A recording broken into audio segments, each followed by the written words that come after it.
আর নয় সর বাটাবাটির ঝামেলা, ব্লেন্ডার করার ঝামেলা, ঠান্ডা দুধ বোতল ঝাঁকিয়ে ঘি বানানোর ঝামেলা আর নয়। কি বিশ্বাস হচ্ছে না? একদম সত্যি। আমি আজকে বানাবো একদম কাঁচা গরুর দুধ দিয়ে খাঁটি গাওয়া ঘি, হোমমেড ঘি। দেখতে থাকেন। আসসালামু আলাইকুম।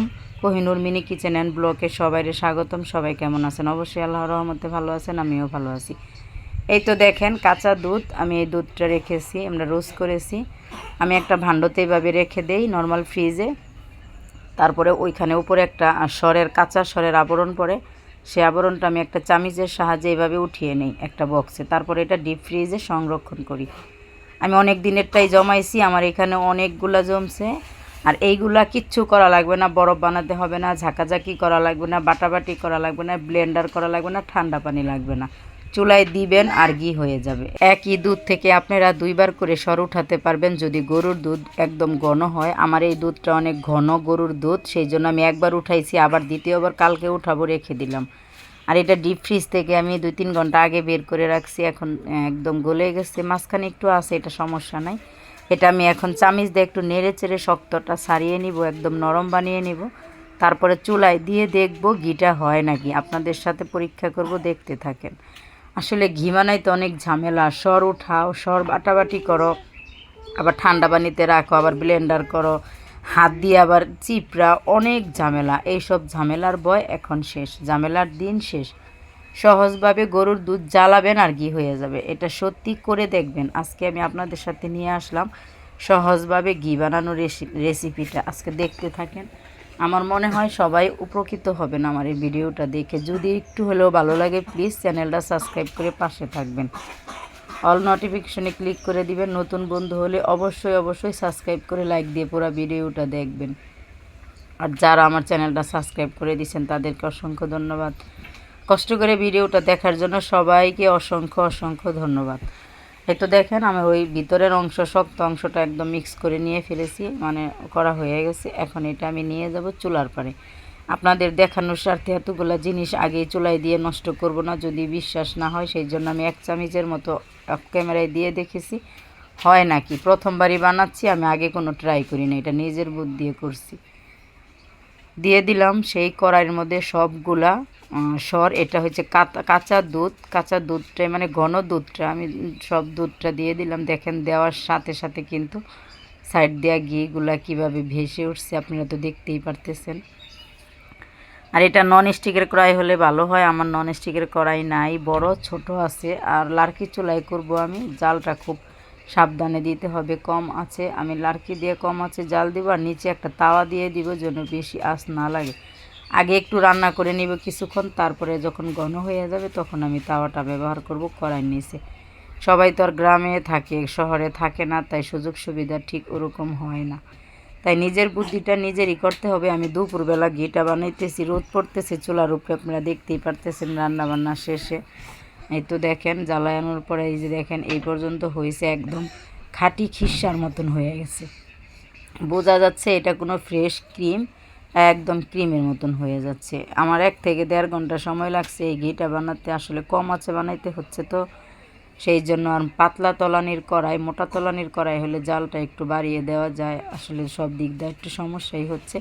আপনারা আপনাদের সুবিধা মতোই বানাইবেন, ইন্ডাকশন ওভেনে বা গ্যাসে বানাবেন সুন্দর মতন, সুবিধা মতন। উপরে রোদ্রের মধ্যে বসে বসে আমি এই ঘিটা বানাচ্ছি, কারণ আজকে আমার শরীরটা ভালো না, আবার কারেন্ট নাই, তাই এই ফাঁকে ভিডিওটা করে ফেলছি, যেহেতু ফোনে অ্যাক্টিভ হতে পারছি না। এই তো দেখেন আমি আস্তে আস্তে জ্বালাচ্ছি, আর অনবরত নাড়তে হবে। তারপরও আমার মাঝে মাঝে নাড়তে মনে থাকে না, বা হাত ব্যথা করে, আমার একটু একটু লেগে যায়, সমস্যা নাই, ওটা কোনো ফ্যাক্টর না। আর এই ক্রিমটা তো পুরো একটু লাল লালই হয়ে যাবে, আপনারা তো সবাই জানেন। শরীরটাও খারাপ আর ঠান্ডা লাগছে, শরীর ব্যথা। আমার কথা শুনে অবশ্যই আপনারা বুঝতে পারতেছেন। আর এটাও কিন্তু আমার রান্না করতে বেশ সময় লাগছে, রোদ্রের মধ্যে চুলার পাড়ের গরম। আস্তে আস্তে দেখেন উপর দিয়ে হলুদ হয়ে ঘিগুলা কীভাবে উঠে যাচ্ছে। আর দেখেন বলেছিলাম আমারও নিচে দিয়ে হালকা পাতলা একটু নাড়তে অসুবিধার কারণে একটু লেগে গেছে, এখন আর লাগবে না। আমি নিচে তাওয়া দিয়ে দিয়েছি, মোটা তলানির একটা তাওয়া বসানোর পরে আমি কড়াইটা বসিয়েছি, এখন আর লাগবে না। চুলার আঁচটাও আরও কমিয়ে দিয়েছি। ফুটা উঠতেছে, ফুটতেছে, এটা দেখে অবশ্যই বুঝতে পারতেছেন চুলার আঁচ একদম কমে রাখছি আমি। এভাবে যে সহজভাবে ঘি বানানো যায় আসলে মনে হয় আমি প্রথম জানলাম, নাকি অন্য কেউ জানছে বলতে পারি না। এত খাটনি করে আগে ঘি বানাইছি, এটা আমার মাথায় আসলো যদি এটা জ্বালানো যায় তাহলে দুধটা শুকিয়ে ক্রিমটা ভাজা হয়ে যাবে আর তেলটা তো অবশ্যই বের হবে, মানে ঘিটা।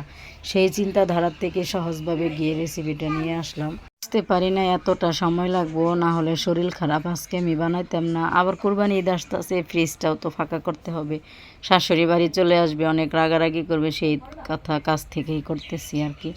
ফাইনালি ঘি আমার উঠে গেছে কড়ার উপরে ভেসে, আর ক্রিমটাও নিচে পড়ে গেছে দেখেন। আর অল্প সময় আমি এটা রান্না করে নিব। বেশি কালো বানাবো না, কারণ গরম ঘিয়ের মধ্যে ক্রিমের ঝুড়িটা থাকলে আর একটু নিজের থেকে দেখেন এই অবস্থায় আমি নামিয়ে রেখে দিব। লালচে কালারের হলে ঠান্ডা হলে আমি পরের দিন ভিডিও নিয়ে আসব, কারণ এটা ঠান্ডা হতে অনেক সময় লাগবে আর আজকে অনেক গরম।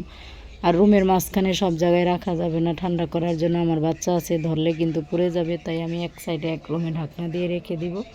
ফিরে আসছি আমি আবার পরের দিন আপনাদের সামনে নিয়ে আসব কি অবস্থা এই ঘিটা, কারণ ঠান্ডা না হলে কাচের জারের মধ্যে যদি উঠাই তাহলে কিন্তু সেটা ফেটে যাওয়ার সম্ভাবনা থাকবে, ভেঙে যেতে পারে। সেই কারণে ঠান্ডা হতেই হবে, কারণ ঠান্ডা না হলে আমার ভরতেও বয়ামের মধ্যে অসুবিধা হবে। এই তো দেখেন, এই তো এই পর্যায়ে আসছে, এখন আমি নামিয়ে নিব। আর এই যে ঝোড়াগুলা থাকবে ক্রিম ভাজা, সর ভাজা যাকে বলে, এটা কিন্তু ফেলানো লাগবে না। এটা সেমাই, পায়েস, মুড়ি মাখা, যে কোনো রান্না বান্নাতে যদি একটু দেন মিষ্টি আইটেমে খেতে কিন্তু বেশ মজা লাগবে। এই তো দেখেন ঠান্ডা হয়ে গেছে, এখন এটা চালনিতে আমি একটু সেকে নিব চাটনিতে। এই তো দেখেন আমি একটা স্টিলের ছিদ্রযুক্ত, ছোট ছিদ্রযুক্ত, অনেকটাই ঘি হয়েছে। সামনে কুরবানি ঈদ বা সেমাই টেমাই রান্না করলে, পোলাও টোলাও রান্না করলে, এমনিও যে কোনো সময় বাচ্চা কাচ্চারে কোনো কিছু বানায়া দিলে, ডিম ভাইজা দিলে, নাস্তা নুস্তা বানায়া দিলে আসলে বাচ্চাদের শরীরের জন্য খুবই ভালো, হাড় মজবুত করে, বড়দের জন্য খুব ভালো ঘিটা। এই তো দেখেন এটার কালারটা কি সুন্দর, এটা কিন্তু গ্রানে পুরা বাড়ি ঘর মোমো করতেছে। আমার ছেলে বলতেছে, মা তুমি কি করতেছো, এত সুন্দর গ্রান বের হয়েছে। চেপে চেপে চামিচ দিয়ে ঘি বের করে নিব এই ঝুড়িগুলা থেকে, সরবাজা থেকে। আবার এটা আমি একটু এক জায়গায় রেখে দেবো, নিগড়ায় সব ঘিগুলা নিচে পড়বে।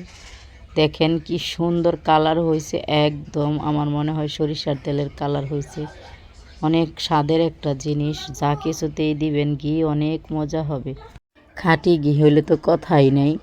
দেখেন আমার কতগুলা ঘি হয়েছে, একটা বয়ম ভরে গেছে, একটা হয়েছে কফি বয়মের অর্ধেক বয়ম হয়েছে, আর একটা হয়েছে ওই জেলির বয়ম, পুরা এক বয়ম হয়ে গেছে। দেখেন মাশাল্লাহ। তাই এত চড়া দাম দেওয়া কিনে না আনে, এত সহজভাবে ঘি বানানো যায়, বাসায় বানায় ফেলেন। একদম দুধ জাল করে, কাঁচা দুধ জাল করেই তৈরি হয়ে যাবে ঝটপট রেসিপি ঘি। আজকে এই পর্যন্তই, দেখা হবে পরের ভিডিওতে। সবাই ভালো থাকেন, আল্লাহ হাফেজ।